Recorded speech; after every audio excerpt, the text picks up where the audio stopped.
Boa tarde, pessoal. A aula de hoje, então, de saúde da mulher. Eu sou a professora Patrícia, vocês já conhecem das aulas presenciais. Eu estou apresentando esses slides em forma de vídeo. Vão anotando as dúvidas que vocês tiverem para a gente discutir depois na videoconferência, tá? Então, a aula de hoje é sobre cuidados para uma experiência positiva de parto. A aula toda foi baseada num documento da Organização Mundial de Saúde, que publicou em 2018, que fala sobre diversos procedimentos que são para fazer e que não são para fazer durante o trabalho de parto natural, ou parto vaginal, mais conhecido como parto normal aqui no Brasil. Vale lembrar que a Organização Mundial de Saúde, ela define, não são normas, mas são recomendações para o mundo inteiro. E a gente tem que pensar que é muito diferente a cultura brasileira da cultura de outros países. Aqui no Brasil, a gente tem uma cultura muito forte de cirurgia, ou seja, de cesárea. Então, a maioria das mulheres cresceu ouvindo dizer que a cesárea é muito melhor, porque o parto normal ele é muito dolorido, porque ele vai deixar barriguda, ou porque o bebê vai morrer se for por parto normal. Então, são coisas que a gente escuta desde muito jovem, tornando essa questão da cesárea cultural. Não é igual nos outros países. A maior parte dos países fazem cesárea realmente quando é indicação cirúrgica, que seja o risco de vida para a mãe ou o risco de vida para o bebê. Então, a gente tem que pensar que que esse documento ele vai abranger o mundo inteiro, né? Não só o Brasil. Então, algumas coisas aqui a gente ainda está engatinhando, enquanto em outros países já são bem avançados. Mas a gente vai discutindo um por um no decorrer dos slides.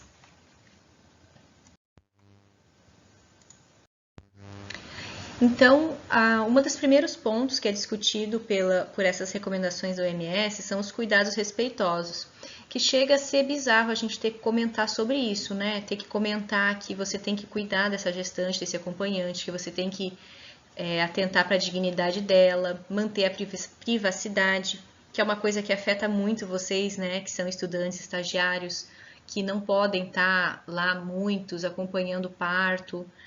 Lá na Darcy Vargas agora, inclusive, quem é do técnico não pode acompanhar, né? Tá dentro da sala de parto, porque são muitos estudantes e eles estão deixando de vez em quando alguém da graduação em enfermagem, de vez em quando alguém da graduação em medicina acompanhar o trabalho, justamente para tentar preservar a privacidade dessa mulher em trabalho de parto.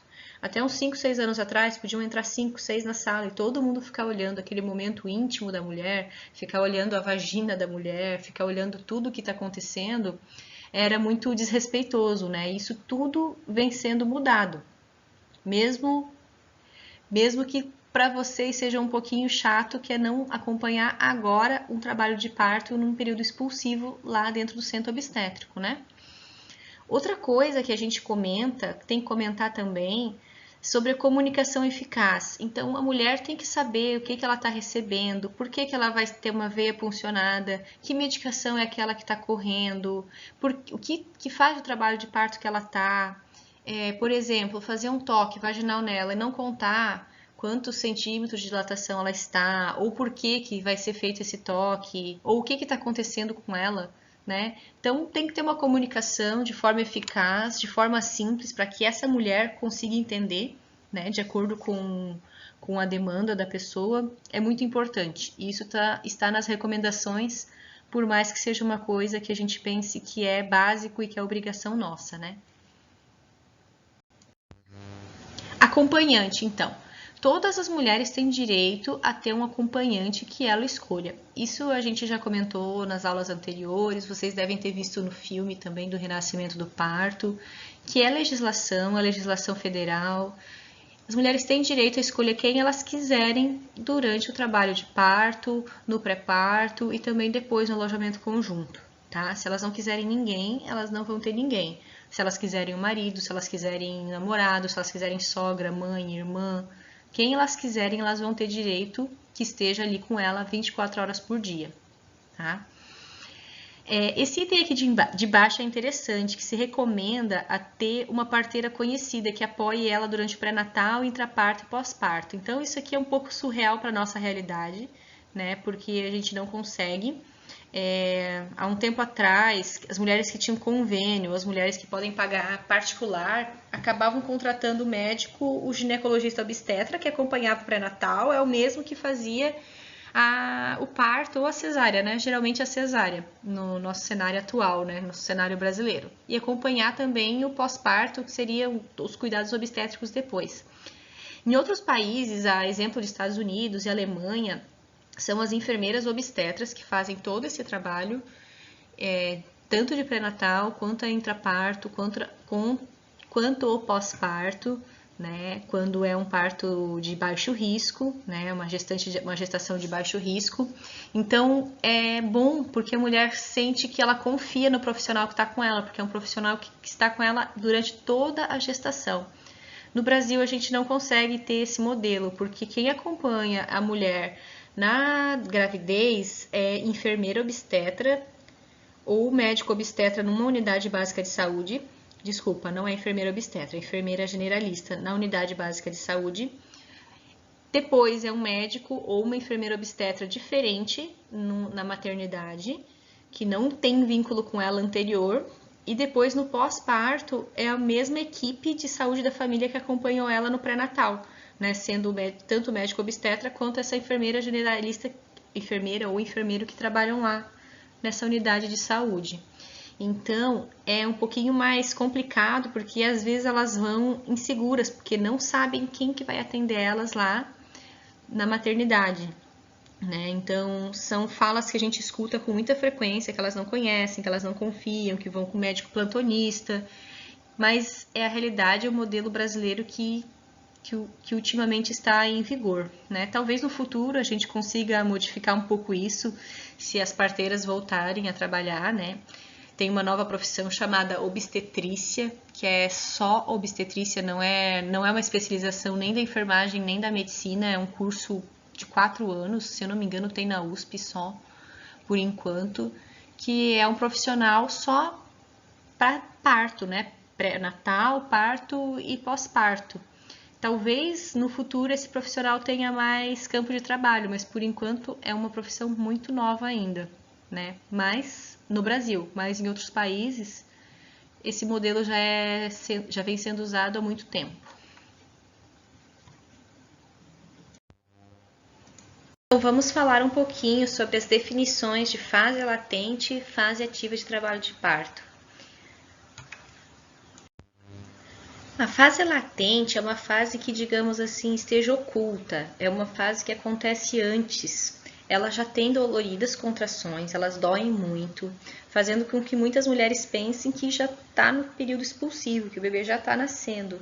Mas não, é aquele trabalho de parto que ela deve estar em casa, sofrendo a dor dela no calor da casa dela, no ambiente que ela se sente mais confortável. Por quê? Essa fase latente, o cérvix ainda não ficou todo fino, como eu falei para vocês, vocês viram naquele videozinho da bexiga, e a dilatação ainda está menor que 5 centímetros. E essas contrações, elas ainda não estão regulares. Ela vai ser muito dolorosa, mas ela não tem uma frequência ainda. Às vezes ela acontece a cada 15 minutos ou a cada 20 minutos. E também depende muito da mulher e depende muito da gestação. Tem mulheres que reclamam dessa dor como se fosse insuportável para elas. Outras falam, nossa, mas era uma dor nas costas, isso era uma contração? Então a gente não consegue saber como que é a experiência para cada pessoa, porque a dor é uma coisa muito subjetiva, que cada mulher sente, cada pessoa sente, na verdade, a dor da sua maneira, né? Porém, a maioria das mulheres relata que essa dor é muito intensa, essa fase latente. A fase ativa, essas contrações, elas já vão ficar mais regulares, elas vão ficar mais doloridas ainda. O cérvix, que é o colo do útero, ele já vai estar bem fino e a dilatação cervical, a partir de 5 centímetros até a dilatação completa, que são 10, pode acontecer de uma maneira mais rápida, né? Então já é uma fase que ela tem que estar no ambiente hospitalar ou ela tem que estar com assistência adequada para assistir esse parto, né? Claro, quando não acontece um parto domiciliar não planejado, né? Que tudo bem também. Quem tiver lá para pegar o bebê, ou como eu falei para vocês, se vocês trabalharem como bombeiros, trabalharem em SAMU, ou forem socorrer algum bebê que esteja nascendo assim, sem assistência médica especializada, tudo bem também, se for baixo risco, vai dar tudo certo, porque é só pegar o bebê e dar pro colo da mãe.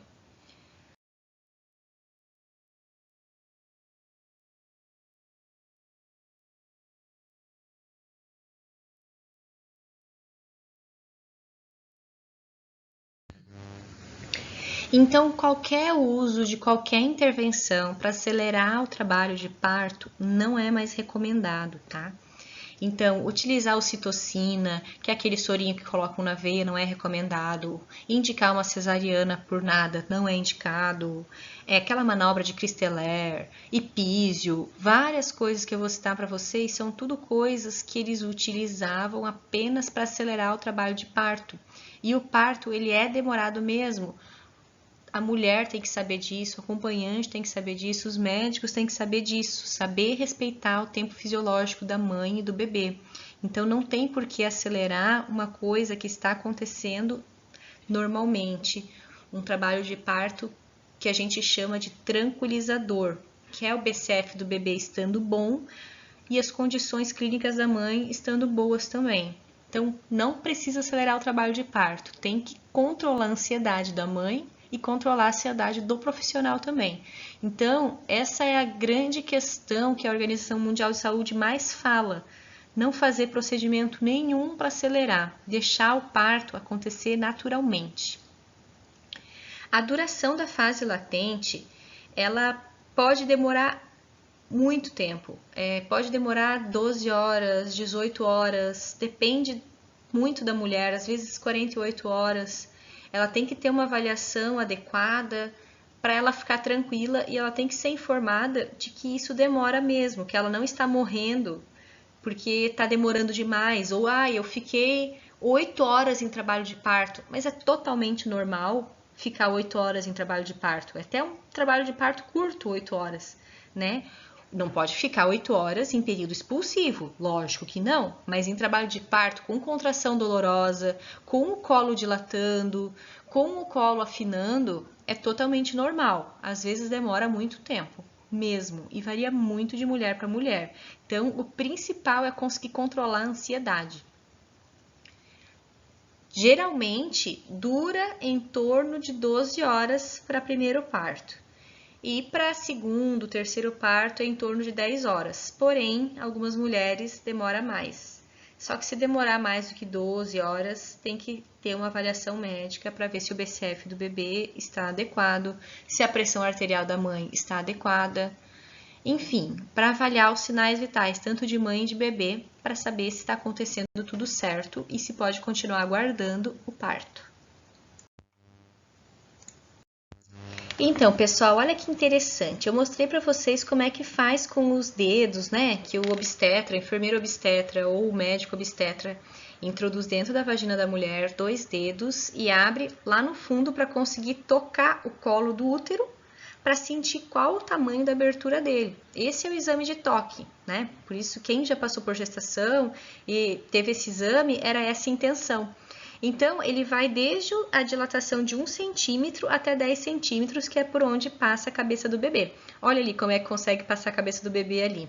Vocês já devem ter estudado em neonatologia que a cabecinha do bebê, os ossos ainda não são totalmente juntos, né? Ele tem a moleira, que são as articulações do crânio, não estão grudadas ainda, permitindo com que essa cabeça se estreite para passar pelo colo e conseguir passar pela vagina ali também.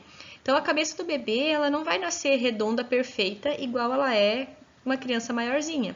Por isso que tem aquela moleira que a gente consegue sentir na cabecinha dele quando ele é recém-nascido. À medida que ele vai crescendo, esses ossos vão se juntando e formam essas articulações, essas suturas do crânio que são totalmente duras, né? Não tem nenhum espaço ali sem osso depois de um tempo.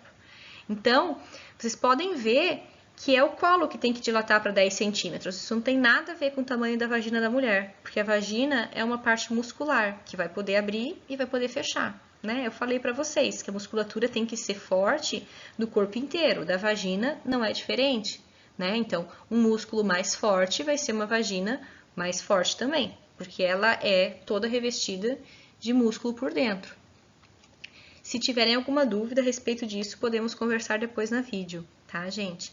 Mas não se preocupem, vocês como técnico em enfermagem provavelmente não irão fazer exame de toque, né? Porque hoje é proibido, só a enfermeira obstetra pode fazer, ou médico obstetra, tá? Há uns anos atrás, técnico em enfermagem fazia, auxiliar de enfermagem fazia, mas é uma coisa que se aprende também, né? É uma coisa que, se vocês um dia forem trabalhar com isso, se façam graduação em enfermagem, façam graduação em medicina, vocês vão aprender na prática, alguém orientando vocês como que faz.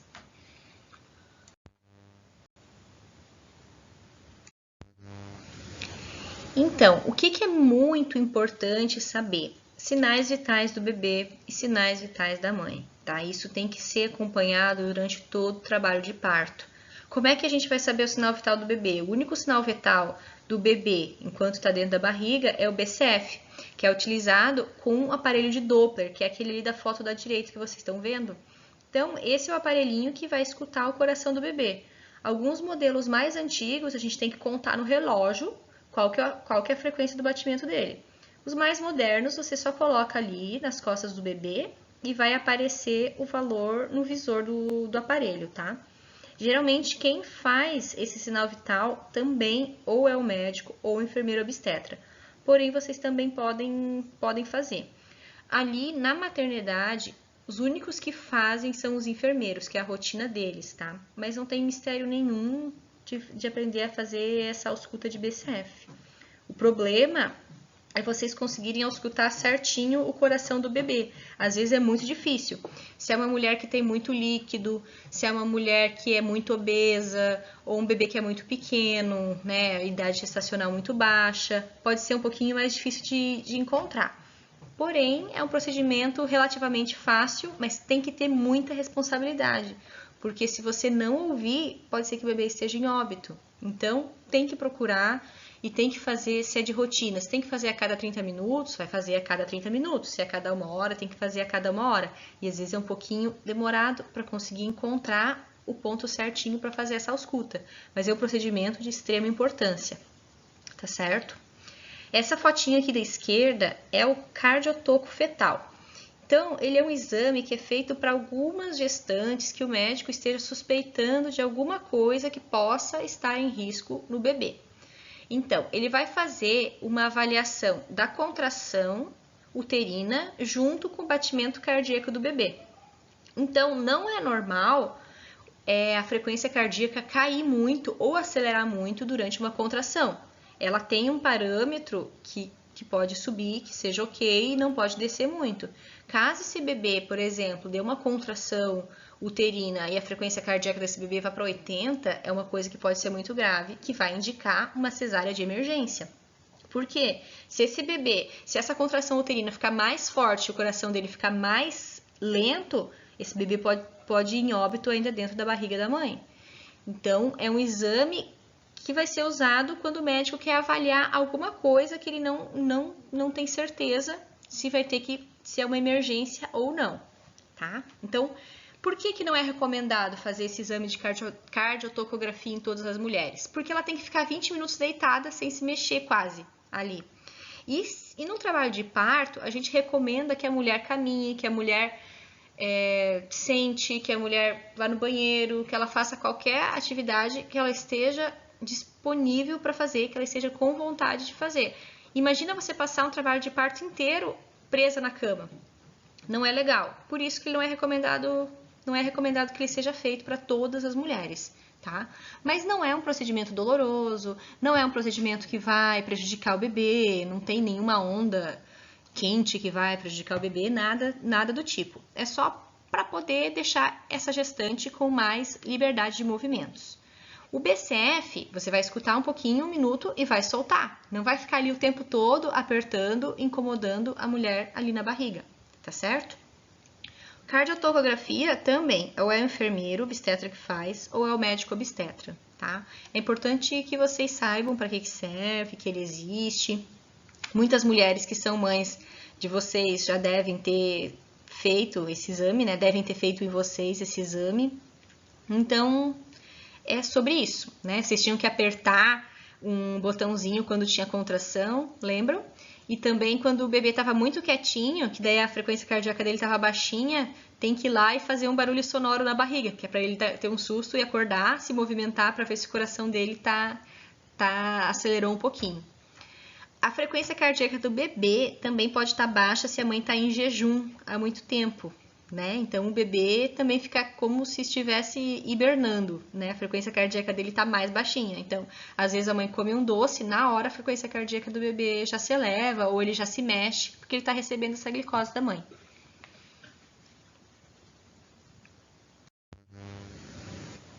Raspagem de pelos pubianos, perineais, não é mais recomendada, amém, né? Porque até um tempo atrás a coitada mulher pegavam e raspavam toda a virilha dela com gilete, machucava, cortava, depois cresce pinicando tudo.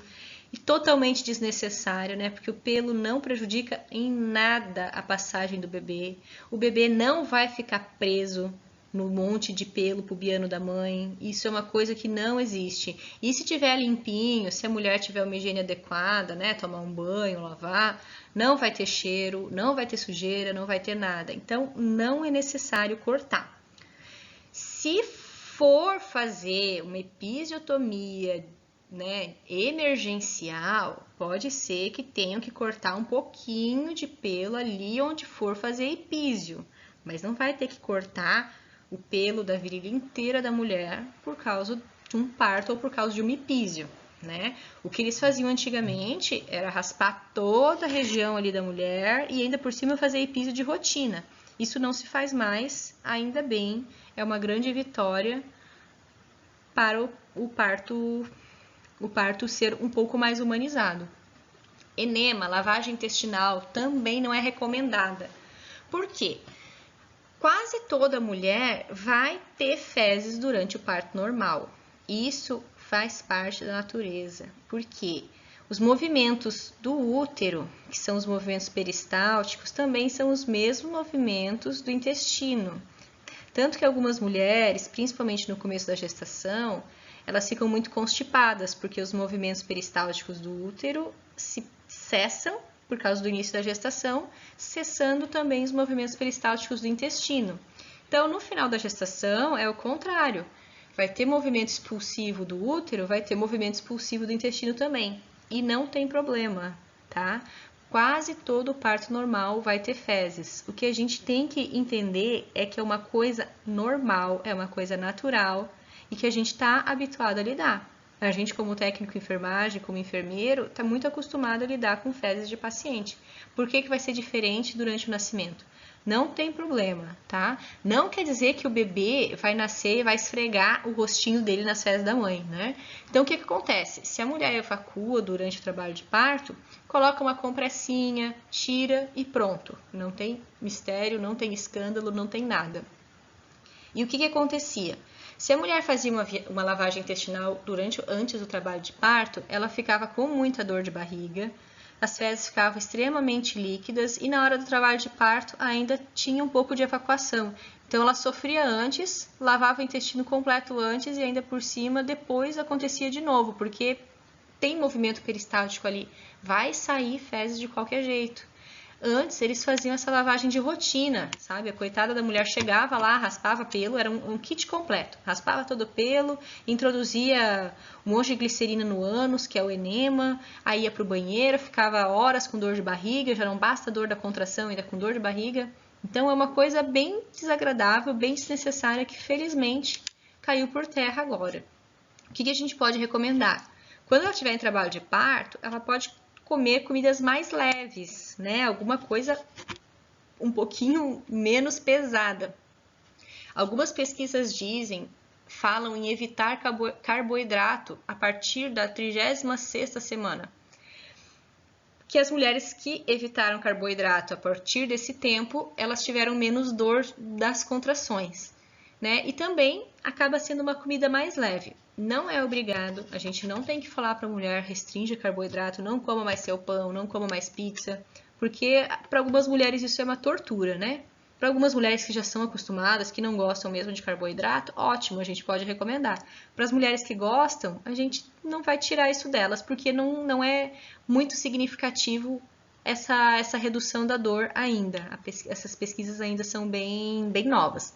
Mas a gente pode recomendar ela comer uma comida mais leve, assim, né? Evitar comer feijoada, né? Quando estiver entrando trabalho de parto, ou comer rodízio de pizza, né? Comer menos, saciar sua fome, mas uma comida mais leve, né? Mais frutas, mais legumes. O exame de toque, ele é recomendado só de 4 em 4 horas em gestante de baixo risco, tá? Então, o que acontecia muito? Tinha exame de toque a cada meia hora, tinha exame de toque do estagiário, tinha exame de toque do residente, tinha exame de toque do enfermeiro, da enfermeira, do staff, de todo mundo. Então, assim, a vagina era uma coisa pública, né? Todo mundo podia ir lá e fazer um exame de toque. Isso não é recomendado. Por quê?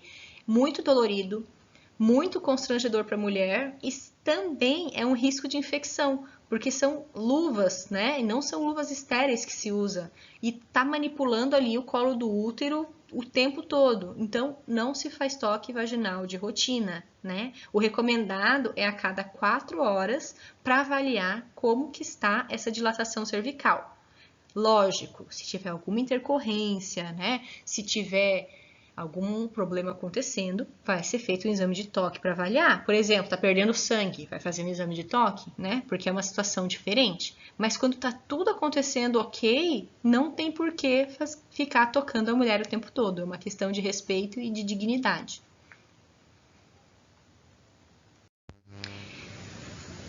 Então, olha aqui uma coisa muito a nosso favor que tem, analgesia. Então, para as mulheres que querem, existe medicação que eles fazem, o anestesista coloca um catéter ali na medula espinhal que vai morfina, ou fentanil, ou petidina, que são medicações seguras e muito potentes para alívio da dor. Então, para as mulheres que querem, eles fornecem analgesia e é muito bom. A dor alivia muito, tá? Então, é recomendado para as mulheres que querem.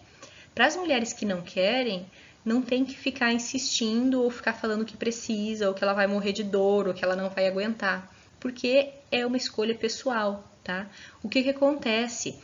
Tem alguns efeitos colaterais a analgesia. Algumas não sentem mais a perna, algumas não conseguem mais deambular, né? Então, algumas se sentem inseguras quando que é para elas fazerem a força, né? Que chama o puxo. Então, a gente tem que respeitar a decisão da mulher. Se ela quer analgesia, vamos dar analgesia. Se ela não quer, não, né? Então, o que a gente consegue, o que eu observo, o que a gente observa muito na nossa profissão, é você não respeitar a vontade das pessoas, né? Em quem não quer analgesia, quase que tu obriga a fazer. E as que querem, você não dá, né? Então, infelizmente, a gente vê muito profissional assim. E esse é o tipo de coisa que a gente tem que evitar. Além de analgesia medicamentosa, existem várias técnicas que podem ser empregadas para alívio da dor. Aí que entra uma profissional muito importante, que está ganhando muita evidência hoje em dia, que são as doulas, tá? As doulas, elas não fazem parto, elas não assistem parto, elas não aplicam medicação, elas não pegam veias, elas não são técnicas de enfermagem, não são médicas, não são obstetras. Elas fazem um curso específico para doula, que é para acompanhar o trabalho de parto. O que elas vão fazer? Elas vão fazer apoio psicológico e elas vão fazer relaxamentos e técnicas de alívio de dor não farmacológicas. Então, é uma profissional muito importante, porque toda gestante, né, que eu conheci, gostaria de receber uma massagem, de receber uma palavra de conforto, né? Às vezes é alguém que está ali para ela falando assim, você consegue, você está indo muito bem, está dando tudo certo. E são profissionais que conhecem muito bem a fisiologia do parto. Então, elas sabem identificar uma contração verdadeira, uma contração falsa, elas sabem identificar como que está se desenrolando esse trabalho de parto. Então, elas têm muito conhecimento científico, porém, elas não fazem procedimentos invasivos. Então, é uma profissional da equipe que auxilia muito. E é muito bacana essa profissão. que elas podem fazer também? Técnicas de massagem, com bolsa de água quente, técnicas de meditação. Então, é um campo bem legal para se trabalhar. Tem muita gente fazendo esse curso. E as gestantes têm direito a ter uma doula junto consigo no intraparto, no pré-parto e no intraparto. Então, elas têm direito a ter o acompanhante e em Santa Catarina elas têm direito a ter a doula também. O que acontece? Atualmente, por exemplo, não vai poder ter uma doula porque a gente está com surto, né, uma pandemia de coronavírus, por exemplo. Né? Elas continuam tendo direito ao acompanhante, mas qualquer profissional que seja, digamos assim, que dê para esperar lá fora, eles vão cortar por causa dessa contaminação e a gente está num período excepcional do planeta. Fora isso, a doula poderia sempre estar junto. Né? O que ela vai fazer? Vai fazer a voz da paciente também ter mais valor, né? Quando o médico vem e fala alguma coisa que ela não entendeu ou que ela não concorda, a doula vai estar ali para discutir junto com essa gestante, junto com o seu acompanhante, essas decisões ou essas informações, ou explicar de uma maneira mais tranquila. Quando não tem doula, o técnico de enfermagem também faz esse trabalho. Não é tão específico quanto a doula, porque a gente não tem tanto tempo para dar tanta atenção, porque a gente não tem só uma gestante ali, né? Às vezes a gestante tem sorte, tá só ela no centro obstétrico, mas a maioria das vezes tem 5, 6 mulheres em trabalho de parto simultaneamente, né? Mas é uma coisa que o técnico de enfermagem pode fazer. Vocês podem dar conforto, vocês podem orientar a respiração, vocês podem orientar que tá indo tudo bem, que ela tá conseguindo, que o trabalho de parto tá se desenrolando de uma forma natural, que o bebê vai nascer bem. Essas coisas também são trabalho de vocês e é uma coisa muito importante que faz uma diferença enorme nesse trabalho de parto, porque uma gestante que está tranquila, uma gestante que está confiante, ela sente menos dor até. Ou a dor que ela sente é insignificante pelo momento que ela está passando, né? Ela está muito mais feliz do que pensando na dor dela. Então é fundamental vocês trabalharem desse jeito, pensando sempre no bem-estar da mãe e do bebê que estão ali, naquele momento único deles.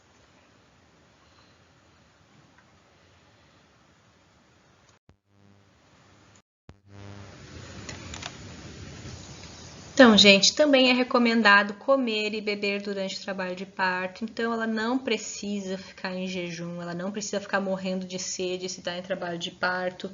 É lógico que a alimentação vai ser leve, né? Geralmente é um chá, uma gelatina, né? Uma fruta, alguma coisa leve, né? Para não pesar, muito para não carregar muito o estômago dela. Diferente de uma gestante que vai para uma cesárea ou que está acontecendo alguma intercorrência, que ela tenha que ficar de jejum porque talvez ela faça um procedimento cirúrgico, tá? Aqui é se está ocorrendo tudo bem, se o BCF do bebê está legal, se a pressão arterial da mãe está bem, se os sinais vitais estão estáveis. As posições, vocês podem e vocês devem recomendar as posições que elas preferirem ficar, né? E encorajar as posições mais verticais. Se ela quiser parir de pé, se ela quiser parir com uma perna levantada na cadeira, se ela quiser ficar de cócoras no banquinho, se ela quiser 4 apoios, se ela quiser lateralizado, que é de lado, é a posição que ela se sentir mais confortável. Se ela quiser mudar de posição, ela pode mudar, o corpo é dela e vocês têm que incentivar posições mais verticalizadas e explicar quais são as vantagens, né? O bebê vai nascer mais facilmente em posições verticais, né? Aqui nessa figura da esquerda, ela tá indo para uma posição de cócoras, né? Geralmente uma posição de cócoras vai ter auxílio de uma banquetinha. Quem for assistir esse parto vai ter que ficar acocorada também, né? É um pouquinho dolorido para as pernas e para as costas, mas é o momento da mulher, né? Pode ser o único parto da vida dela e com certeza vai ser uma experiência única, por mais que ela tenha tido outros partos. Não é recomendada a limpeza vaginal, isso vocês já sabem, né? Mais antigamente faziam, lavava a coitada da vagina com clorexidina, matava toda a flora antimicrobiana à toa, né? Porque o bebê vai nascer, ele vai passar ali pelos lactobacilos, pela flora vaginal e é totalmente saudável para ele, tá? Ele tem que estar entrando em contato com esses micro-organismos do mundo externo para adquirir a imunidade dele. Então, micro-organismos da vagina da mulher, que é a mãe dele, são super saudáveis para ele. A amniotomia. A amniotomia é romper a bolsa, né? Eles vão pegar parece uma agulha de crochê gigante, coloca dentro da vagina e fura a bolsa. Para que serve isso? Para acelerar o trabalho de parto. Lembra que eu falei que não se faz nada para acelerar o trabalho de parto que está ocorrendo de maneira certa, de maneira ok? Então não vai fazer. Uma amniotomia pode ser necessária numa intercorrência, numa emergência, quando essa mulher esteja muito fadigada já, ela está muito cansada, ela não aguenta mais, ou o BCF do bebê está muito alto, está muito baixo. Alguma coisa pode ser feita, pode ser a amniotomia. O que não pode ser feito é esse rompimento da bolsa de rotina. Todas as mulheres a gente vai romper a bolsa depois de 1 hora de trabalho de parto. Isso não se faz mais. E a ocitocina é aquele hormônio sintético que é colocado na veia, aquele sorinho que induz uma contração uterina de uma forma artificial. Então, a ocitocina é muito dolorida. Quem recebeu sabe que dói muito mais do que a contração natural, porque está forçando uma contração uterina para expulsar esse bebê. Também não é usado de rotina, só quando tiver alguma intercorrência.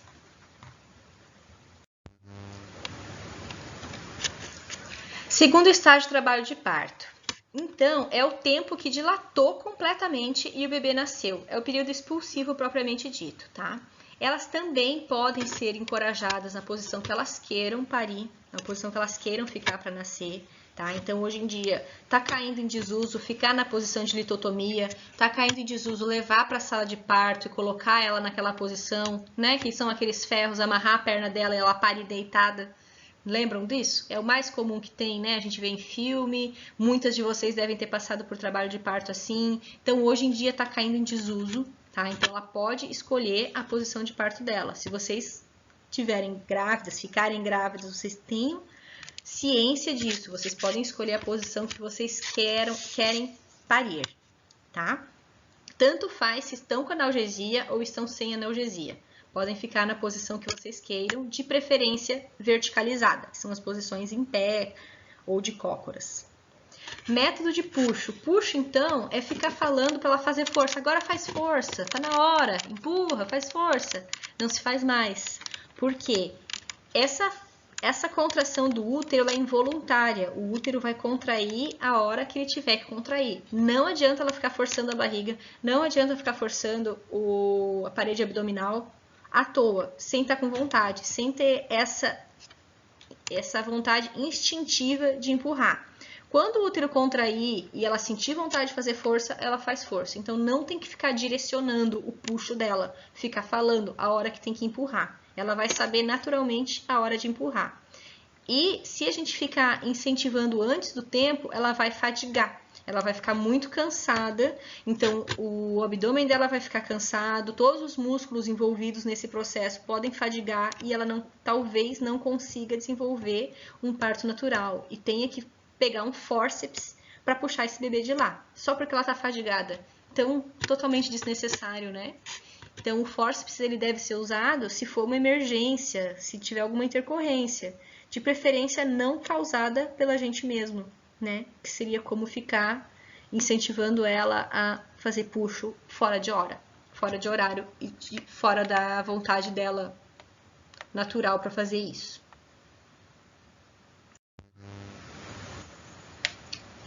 Existem algumas técnicas que podem prevenir os traumas perineais, tá? Entre elas é usar a bolsinha de água quente no períneo. Isso pode ser usado durante o trabalho de parto, isso pode ser usado também no pré-natal. Essa mulher pode fazer bolsinha de água quente fazendo períneo, que é para deixar ele um pouquinho mais resistente para evitar um trauma perineal, tá?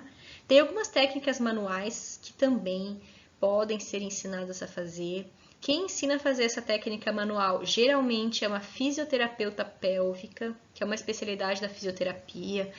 As mulheres que têm condição e podem pagar, é muito bom fazer fisioterapia pélvica durante o trabalho de parto.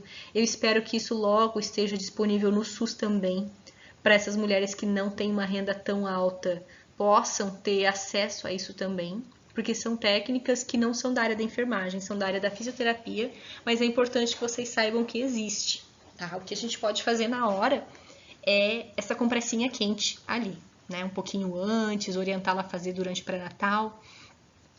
Ali na imagem da esquerda tem como é feita uma episiotomia, tá?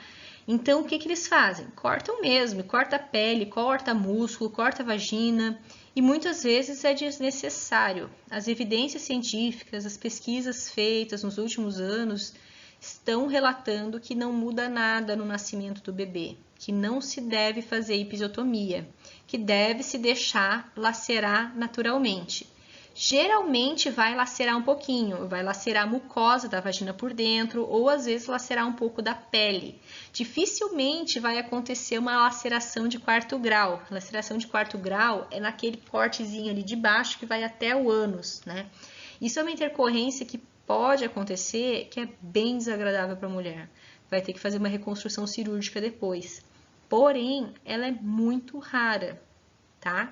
Principalmente se ela estiver numa posição verticalizada, principalmente se ela estiver fazendo a força do puxo só de acordo com o instinto dela, com a intuição dela, na vontade ali mesmo do útero, né? Então, atualmente está sendo desencorajado utilizar a episiotomia quando é um parto que está evoluindo normalmente, tá, gente? Se o bebê tiver com PCF inadequado, eles vão fazer episiotomia, vão passar o fórceps, né, que é um equipamento que vai pegar ali na cabeça deles, vai puxar, ou um vácuo extrator. Eu vou postar alguns vídeos para vocês ali no Siga também, só para vocês verem o que é um fórceps e o que é um vácuo extrator. Que vai ser uma emergência, vai ter que puxar o bebê de qualquer jeito, porque ele já está ali no canal da vagina, né? Então, quando é uma emergência, é diferente. A gente faz várias coisas para salvar a vida do bebê, né? Ou a vida da mãe. Agora, se é de rotina, é uma violência fazer um corte desse na mulher, porque não tem lógica nenhuma você cortar alguma coisa para evitar que ela seja cortada. Então, não faz sentido nenhum mesmo. E geralmente, em todos os estudos que são feitos acompanhando isso, a laceração natural ela é bem menor do que a laceração da episiotomia que é feita com essa tesoura ou com um bisturi, tá? Então, se é uma laceração de 1º grau, é só na mucosa, é só ali dentro. Se ela para de sangrar naturalmente, não precisa nem fazer ponto, nem fazer sutura. Se lacerou mais de 2º ou 3º grau ou 4º grau, o médico obstetra ou enfermeiro obstetra vai fazer uma sutura e vai cicatrizar naturalmente não, né? Vai cicatrizar ali com a sutura também. Mas ainda, com certeza, na maioria das vezes, é muito menor do que o corte feito pela tesoura da episiotomia.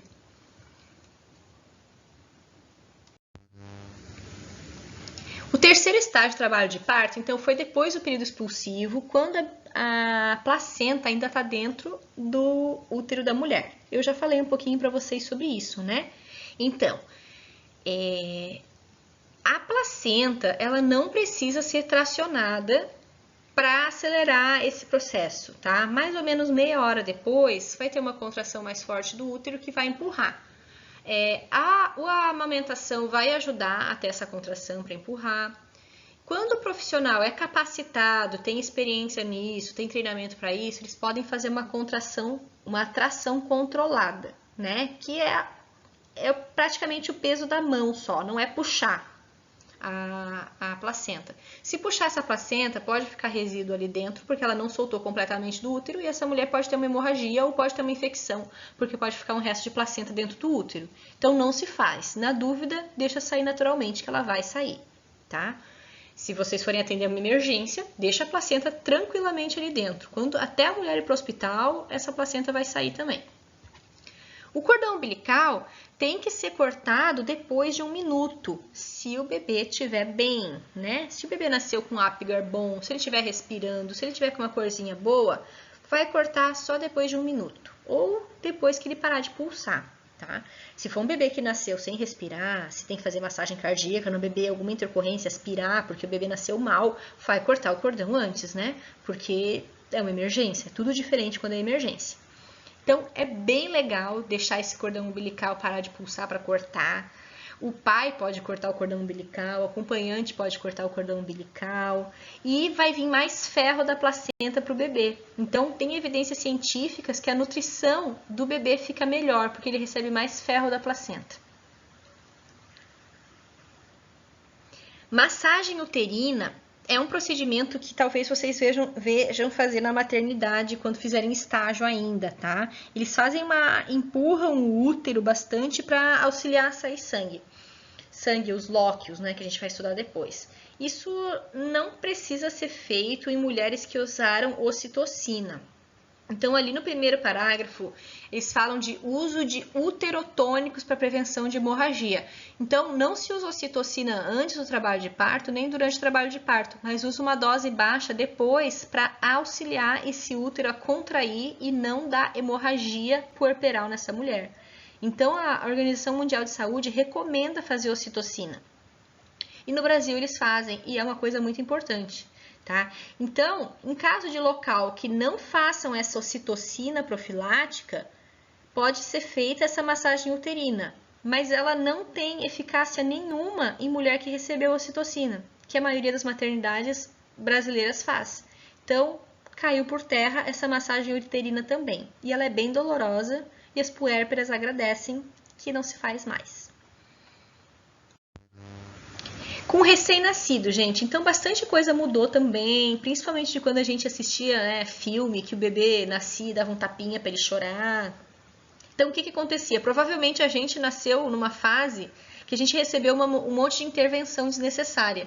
Então, o bebê nascia, já cortava o cordão umbilical, não deixava mamar na hora, socava sonda em tudo que é orifício que a gente tinha, tudo que é orifício que o bebê tinha, uma narina, outra narina, na boca, na orelha, no ânus, na vagina, em tudo que é lugar enfiava um cano para aspirar, né?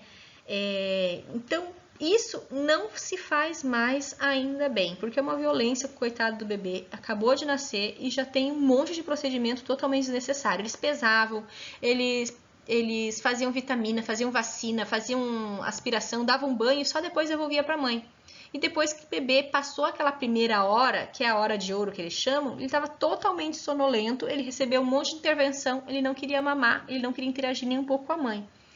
Hoje, não se faz mais isso. A única coisa que se faz é pesar o bebê e já devolve para a mãe, tá? Então, vai estimular o aleitamento materno na primeira hora de vida. Na primeira hora de vida, ele tá mais acordadinho, ele vai sugar. A maioria dos bebês mama já na primeira hora, porque é uma coisa instintiva bem forte, tá? É importante deixar ele no contato pele a pele com a mãe para não perder temperatura. Contato pele a pele é sem roupa, nem mãe, nem bebê com roupa, né? Pode ter roupa por cima, mas a pele dele tem que estar em contato mãe e bebê. O bebê não é sujo, o bebê não é cheio de sangue, o bebê não é cheio de secreção vaginal, nada. Ele vai ter o vernix, que é essa coisinha branquinha que vocês estão vendo aqui na foto da esquerda, né? E esse vernix, durante as primeiras 24 horas, ele vai ser reabsorvido. Quando vocês forem dar banho no bebê, 24 horas depois do nascimento, vocês vão ver que o bebê está quase limpinho. Vai ter vernix um pouquinho na axila, um pouquinho no pescoço, nas dobrinhas deles. O resto foi tudo absorvido.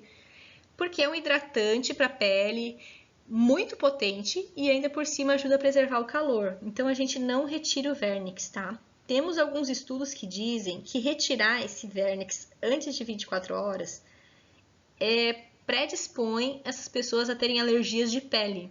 E faz muito sentido, né? Porque a gente vive, parece uma epidemia de alergia de pele, que quase todo mundo tem alguma coisa, né, alérgica. Então, a gente está voltando ao tempo antes das intervenções e tem se mostrado muito eficaz isso. E claro, né, como vocês já devem estar carecas de saber, incentivar a amamentação em todos os RNs, até os de baixo peso, né? Quer dizer, todos os RNs saudáveis, né? Se o RN nasceu sem respirar, é lógico que não vai fazer um aleitamento materno. Nem um bebê prematuro de 24 semanas também não. Né? Mas todos os bebês saudáveis que nasceram a termo, ou até um prematuro, que seja um prematuro tardio, tem que incentivar a amamentação desde a primeira hora de vida, tá? Muito importante, essa mãe, esse bebê, vão para alojamento conjunto, não devem ser separados, né? Eu fico pensando como é que era antigamente, que colocava os bebês tudo em berçário, como que não misturava esses bebês que são tudo igual, né? Hoje em dia não tem mais risco disso, não vai trocar bebê na maternidade, porque o bebê fica o tempo todo com a mãe tá de olho o tempo todo nele. Desde que saiu do sala de parto, vai pro quarto juntinho com ele. Isso é importante, isso aumenta o vínculo, isso melhora o vínculo, isso deixa a família mais tranquila, a família fica mais confiante e eles já estão ali, se preparando para todos os cuidados do bebê. Gente, então, também tem uma coisa importante, né, que é alguns procedimentos que são necessários e a Organização Mundial da Saúde ainda recomenda, que é usar a vitamina K. A vitamina K, ela é uma medicação para prevenir hemorragia. Então, os bebês, eles têm predisposição à hemorragia cerebral, porque a rede venosa deles é muito frágil ainda. Então, imagina um AVC no recém-nascido, então vale a pena uma picadinha para prevenir um AVC, né, e ficar com uma sequela pro resto da vida. Lógico que não vai fazer na primeira hora de vida, pode fazer depois, essa vitamina K. Outra coisa que fazem também é a vacina da BCG, que é contra a tuberculose, e a vacina contra a hepatite B. Então, o bebê vai receber algumas medicações, algumas picadinhas, mas isso ainda vale o benefício, né? O custo ainda vale mais do que o benefício, contando que faça depois dessa primeira hora de vida, depois que o bebê sugou, tá?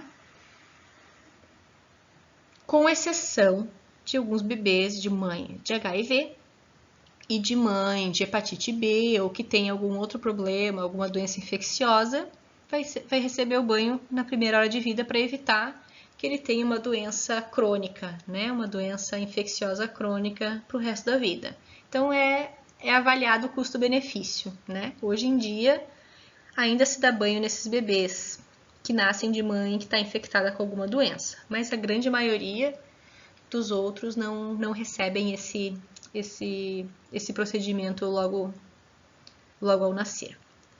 Gente, é isso. Eu espero que vocês tenham entendido. É uma coisa muito nova, né? A gente dá aula online, passar slide online. Eu não sei se vocês vão conseguir captar tudo. Eu espero que logo esse momento passe, que a gente consiga controlar essa pandemia, que a gente possa voltar para a sala de aula para ter a discussão.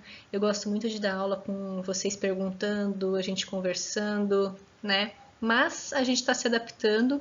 Espero que vocês consigam compreender o máximo possível, que tenham anotado questões, se precisarem voltem para revisar, podem me mandar mensagem no WhatsApp ali, tá? Eu vou ficar até às 5 horas online respondendo dúvidas de vocês, tá? E vamos tentar aproveitar isso da melhor maneira possível, tá bom? Até depois!